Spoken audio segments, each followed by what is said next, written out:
All right, everyone. Professor T here. We'll be going through the last topic of paper one, which is the role of money and the financial markets. Super easy topic. I think should be a relatively short video. Let's get started. So, first of all, let's see what do we have here. Okay. So money has a range of definitions. A broad definition of money would be anything that is widely accepted as a medium of exchange for goods and services. Now, forget about these things. We don't need to know that much about it. Just the key things that you need to know about money is that we don't use the barter system, which used to be the like goods for goods system. So let's say I give you an apple, you give me two bananas. We don't use that system anymore.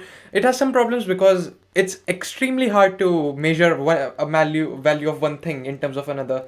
So like I have this earphones, and say if I were to say compare it with this book, I mean, of course this is more valuable, but how many books would I need like this to buy this earphone? It's so too difficult to decide. So that is why we don't use the barter system anymore. We need a simpler system, which is money. And what also money does is say, like, let's say both of two people wanted a notebook, right? And they meet with each other, and there is a coincidence of wants. So they both want this notebook, but and say they both are trading apples for it. So that's a problem, right? And just forget about the barter system. It's just not used anymore. All you need to know about barter system is that it's exchange for goods. So it avoids a double coincidence of wants. Money avoids a double coincidence of wants. A medium of exchange in today's economy, we use notes and coins as money rather than barter as a medium of exchange. Money enables goods and services to be exchanged, transactions to be settled, and debts to be paid. Money avoids the problems of barter, principally the double coincidence of wants. Barter is insufficient and would suppress specialization and division of labor. Okay, now the financial sector. Financial sector is the range of institutions that provide services to retail and commercial customers within the economy. There are transactions to be made. This entails incurring and settling debt. I would like you to remember this. So, if they ask you what's the role of financial sector, it's the range of institutions that provide services to retail, such as loans. If you give an example, that might be worth a mark, such as loans, right, and commercial customers within the economy. So yeah, and the key institutions in the financial sectors are the banks, building societies, and the insurance companies. You don't need to know about all of them in detail. You should just know them what they do generally. So banks, they are the main customers of the general public, and they have three core functions. They accept deposits in order to provide security and to facilitate saving. They lend money if you needed to, let's say, buy a home, or let's say in some cases even student loan, or like a loan for any other thing, and home loan in some cases as well. Yeah, and providing an efficient means of payment and transferring funds between different economic agents. As I said, you don't need to know everything in detail. Just try to remember these three functions. Not very hard. Then we have the okay. So they also provide some services to customers such as foreign exchange and insurance services. Nothing new. They typically have extensive branch networks, although in the modern economy, many banking services are available online and through modern technology. Mobile technology. Commercial banks are in business to make profit for their shareholders. Of course, they have shares. People can invest in banks, and this is how invest. This is how banks are different to the building societies. I'll come to it in a minute. They can also help firms raise finance for investment, providing loans to firms in order to invest. So when firms invest, and the firms can produce more, better quality products, and etc. Giving advice, but like where you should be investing, and things with managing risk. However, this is done mostly by the investment banks. And then we have, I think, building societies. So building societies are financial institutions that provide financial services to their members. I forgot the name of the biggest one. I think it's called Nationwide.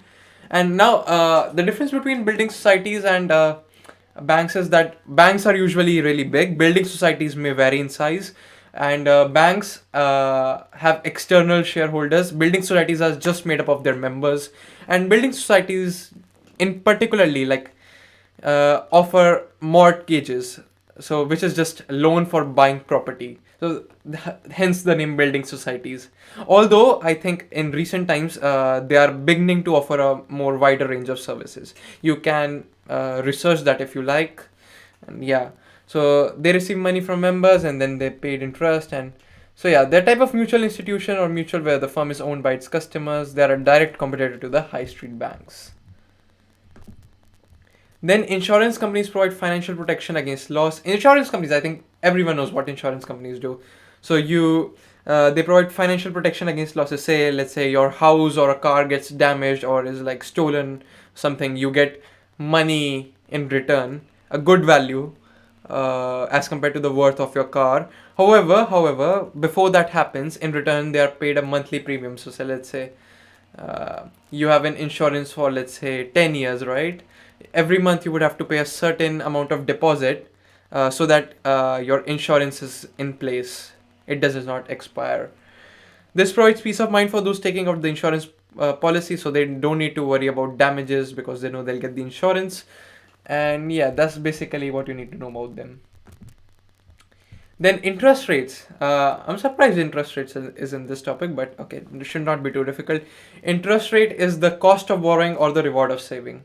So if you borrow money from a bank, let's say, and then you have to return that money in a stipulated amount of time, and you also have to pay some extra money as a cost for borrowing that money. And if you save money, you also get interest on your savings. This is also something that banks provide. If interest rates increase, the demand will fall. If interest rates increase, the demand will fall. This should not be rise. This is wrong. This is because when interest rates are increasing, now what will happen is it's better to save, because when you save, you'll get more interest. So when I say interest rates increase, so interest rates increase on both borrowing and spending. So borrowing and saving. So when you're saving, that means you'll get more interest. Your money will increase. So your wealth will increase. So this is why if interest rates increase, demand will fall. People would be more likely to save rather than spend. This is wrong. This should not be rise. This should be fall.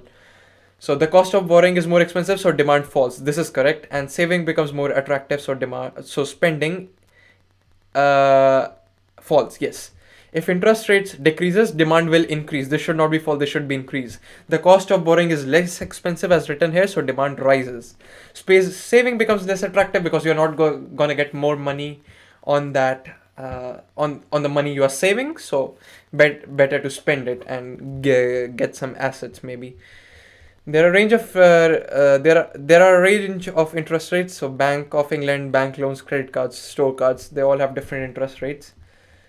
And so if we go to slide 11, okay, we don't need to know about this. And now interest rates are influenced by a variety of factors, including the demand and supply for credit. If there is a high demand for borrowed funds, then the interest rate will be higher, and vice versa.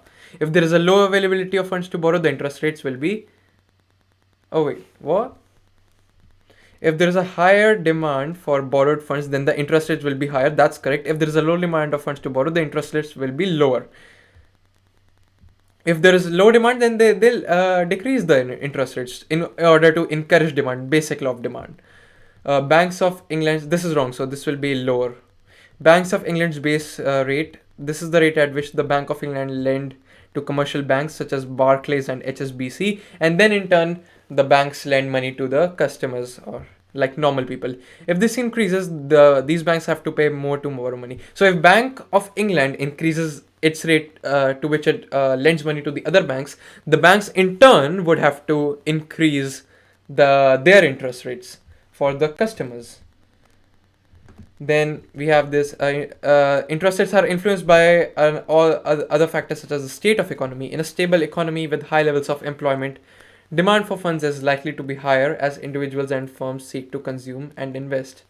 So in which case the interest rates would rise. So as firms want want more money, they'll charge at a higher rate. And inflation, if inflation increases, so will the interest rate. If the rate of interest is lower than the rate of inflation, lenders will be losing money in real terms. So that's the thing. If inflation increases, so will the interest rates. If rates of interest is lower than the rate of inflation, lenders will be losing money in real terms. Okay, yeah, very simple. If the inflation rate is 5% and the interest rate is 4%, then lenders are actually losing money because the cost of products have risen by 5% and the interest rate is still the same. So earlier let's say the inflation rate at the time was 0%, right? Then you were really benefiting from this 4% interest. You were really getting the 4% interest comparing to what the prices of the products was. And as inflation took place, inflation is the rise in prices over time. So prices of the products increased, but you are still getting the same amount of money. So as a result, you are actually losing money. In a way. Of course, you are gaining money, but the value of that money decreases. So that's why they're saying you are actually losing money. Therefore, they will look to raise interest rates as the rate of inflation rises. Very simple. Changes to interest rates were okay. Now, so if consumers will receive interest on their savings. So if interest rates rise, the consumers will be tempted to save rather than spend. If consumers may buy on credit, higher purchase loan on credit cards, interest rates will affect the attractiveness of borrowing money. Higher rates lead to lower demand, right? Where we just discussed that. Higher interest rates will mean that consumer who already have loans will have less disposable income. Yes, because higher interest rates would usually take place.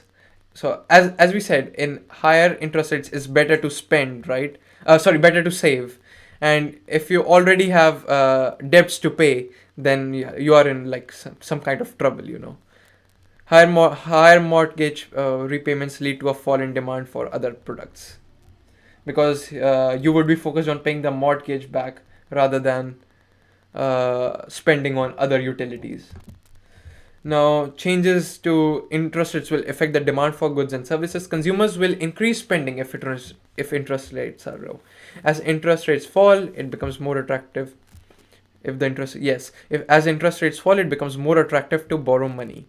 Of course, it does, because you'll get more money over that money that you are deciding to save. This will impact on buying expensive items such as houses, cars, and electrical goods. And then we have some calculations, I believe. So 1,000 is deposited, interest rate is 3%. 3% is basically 3 upon 100. So 1,000 into 3 upon 100, which is 0.03. This is your interest. And if you want to calculate the amount that you will have, you will just, this is your principal amount, the 1,000, you add the interest, you get the amount, which will be 1,030. And then you have these calculations, compound interest. So interest rate is 3% annually. So 3%.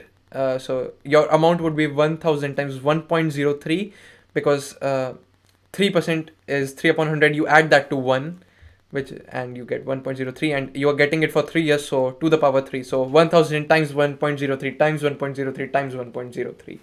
That's what would happen in compound interest. I think if you are at this point, if you have reached the GCSE level, you would know how to calculate compound interest. It's not a very difficult topic. And yeah, that's it for today, guys. This was a relatively straightforward topic. If you just maybe give it a read, if you have an economics revision guide, or if you watch this video one more time, you'll realize it's a very simple topic. Thank you very much for watching.